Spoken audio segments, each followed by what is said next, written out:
ఈ రోజే డౌన్లోడ్ చేయండి. మీ ఫేవరెట్ షోస్ చూడండి. అయినా పిచ్చి వాళ్ళని హాస్పిటల్లో ఉంచాలి కానీ ఇలా ఇంట్లో పెట్టుకొని అందరి ప్రాణాలు తీసే వరకు చూస్తూ ఉండడమేంటి? అంత జరిగా కూడా ఆవిడ వాళ్ళ కొడుకుని ఒక్క మాట కూడా అనకుండా ఇంకా మనల్నే వాడు చెప్పినట్టు వినమని చెప్తుంది. బో ఇంకొక తూరి ఆ పిచ్చోడి దరిదాపల్లో కూడా నువ్వు పోయేదే వద్దు. నేనెందుకు వెళ్తాను? నువ్వే బలవంతంగా తీసుకుని వెళ్ళావు ఇవాళలాగా. అవును, జగదాత్రి వాళ్ళేంటి అక్కడా లేరు, ఇంట్లోనూ లేరు? మేడం గారికి సార్ గారికి బయట బల్లదూర్లు తిరగటం అయిపోయినట్టున్నాయి. అదిగో వస్తున్నారు. మినిస్టర్ ఇంట్లో నుంచి ఎక్కడికి వెళ్ళిపోయారు జగదాత్రి? అది అసలు ఎవరు షూట్ చేస్తారో చూద్దామని బయటికి వెళ్ళాముతున్నా. ఆ తర్వాత మేము లోపలికి వచ్చేసరికి మీరు మావయ్య గారిని తీసుకుని వెళ్ళిపోయారని తెలిసింది. పొద్దున్నే చెప్పాం కదక్క ఒక పనుందని, అది కూడా చూసుకుని వస్తున్నాం. ఏంటి కేదార్, నువ్వు కూడా కాల్చింది ఎవరో చూద్దామని వెళ్ళావా, లేదా కాల్చిన వాడిని పట్టుకోవడానికి?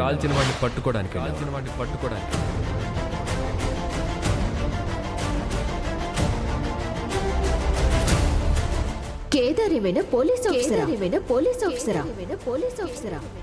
కాల్చిన వాళ్ళని పట్టుకొని మరీ శిక్షించడానికి.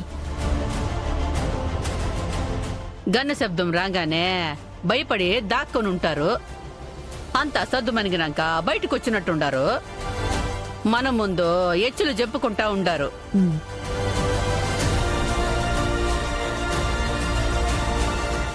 రండి సేట్, కూర్చోండి. సేటునెవరు పిలిచారు కౌష్కి? నేనే పిలిపించాను బాబాయ్. మీరా? ఎందుకు దినా? బాబాయ్ పిన్ని వెడ్డింగ్ యానివర్సరీ వస్తుంది కదా, ఈసారి గ్రాండ్ గా చేద్దాం అనుకుంటున్నా. అందుకే అందరూ జ్యువెలరీ తీసుకుంటారని నేనే పిలిపించాను. ఇప్పుడు ఈ ఫంక్షన్లన్నీ ఎందుకమ్మా కౌష్కి? ఇప్పుడు కాకపోతే ఇంకెప్పుడు చేసుకుంటారు? అందరితో సరదాగా సెలబ్రేట్ చేసుకుంటే బాగుంటుంది కదా మావయ్య గారు. మన పెళ్లి రోజు జరుపుకునేదానికి నీకొచ్చిన బాధ ఏంది బా? బాధేం లేదే. ఇప్పుడు మళ్ళీ ఆ ఏర్పాట్లు పనులు అవన్నీ కౌష్కినే చెయ్యాలి కదా. వదిన ఒక్కరే ఎందుకు చేస్తారు మావయ్య గారు? నేను కేదార్ ఉన్నాం కదా. వదిన కూర్చున్న చోటు నుంచి లేవకుండా పనులు చెప్తే మేం చక్కా చేసేస్తాం. ఇన్నాళ్ళకి మీ స్థానం ఏంటో తెలుసుకున్నారు జగదాత్రి. మేము పనులు చెప్పేవాళ్ళం, మీరు చేసేవాళ్ళు. పనివాళ్ళు. అంతే కదా జగదాత్రి? చాలు నిషి, వాళ్ళు చేస్తానన్నది సాయం. అయినా ఆ మాట అయినా వాళ్ళు అన్నారు. మీరు కనీసం మేమున్నాం సాయం చేస్తామని కూడా అనలేదు. తప్పు పట్టడం, తప్పులు వెతకడం, మాటలు అనడం చాలా ఈజీరా. బాధ్యత తీసుకోవడం కష్టం.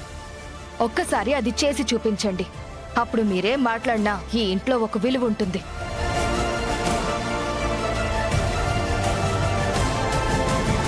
సర్లే అమ్మీ, తల ఒక చెయ్యేస్తే పనులు అయిపోతాయి కదా. దానికెందుకు ఎంత ఇదైపోతా ఉండారు? ముందు వాళ్ళ పని చూద్దాము.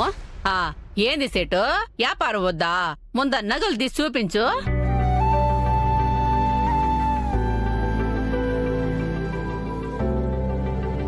అత్తయ్య, ఇది చూడండి, బాగుంది కదా? బాగుండదమ్మీ.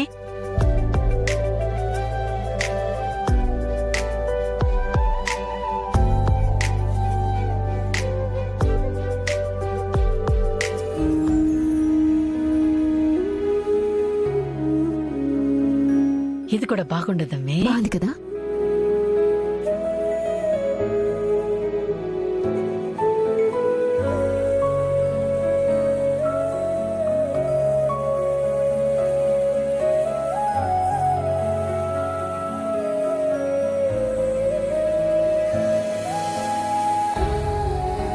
అత్తయ్య, మావేని చూసారా?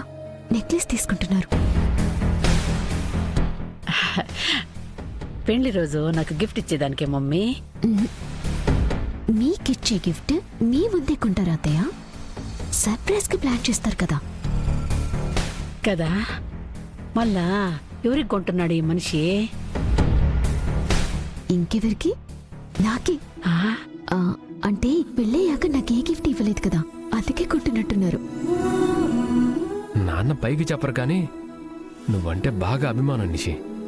మరి ఎంతైనా ఒక్కగానొక్క కోడలే కదా. మా అమ్మి.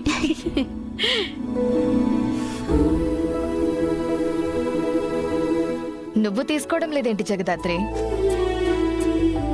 నాకేం వద్దొదినా, ఉన్నవి వేసుకుంటాను. అంటే నా దగ్గర లేవనా? అయ్యో, మన ఇంట్లో జరుగుతున్న పార్టీ, అందరూ ఎలా ఉండాలి? తీసుకో. నా దగ్గర కూడా చాలా మంచివే ఉన్నాయి వదినా. నాన్న కొన్నారు. ఆ, మళ్ళీ ఇప్పుడు ఎందుకని? ఏందమ్మి, తీసుకోమన్నప్పుడు తీసుకోవచ్చు కదో, ఎందుకో ఊరికే ఎచ్చుకుపోతా ఉండవు? అయినా ఇదేం నీ రేంజ్ ఫంక్షన్ కాదు. ఆ పాత నగలు వేసుకోవడానికి వజ్రపాటి ఇంట్లో జరుగుతున్న పార్టీ. మా మధ్య ఉంటావు కదా, మా స్థాయికి తగ్గట్టుగా ఉండాలి. స్థాయి అంతస్తు అని కాదు గాని జగదాత్రి, అందరూ తీసుకుంటున్నారు, నువ్వు ఈ ఇంట్లో మనిషివి. నువ్వు తీసుకోకుంటే ఎలా చెప్పు? నీకు నచ్చింది తీసుకో. సరే వదినా. చూడు,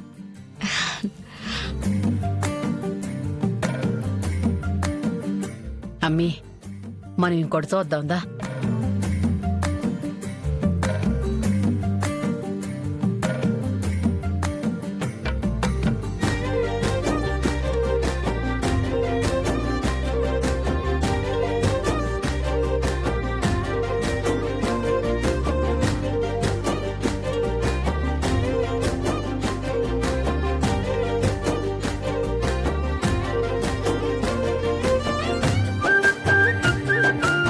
ఏంటి కేదార్, ఏదో స్పెషల్ గా తీసుకుని మరీ చూస్తున్నావు?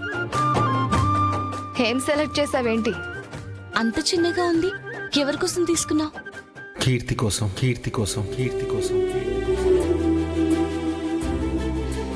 నా మేనకోడలి కోసం, నా మేనకోడలి కోసం, నా మేనకోడలి కోసం, నా మేనకోడలి కోసం. కీర్తికి నేను కొంటాను కదా కేదార్, నీకేమైనా తీసుకోమని చెప్పాను. నాకు బంగారంతో పనే ఉందక్క. బంగారం లాంటి కుటుంబం అండుండగా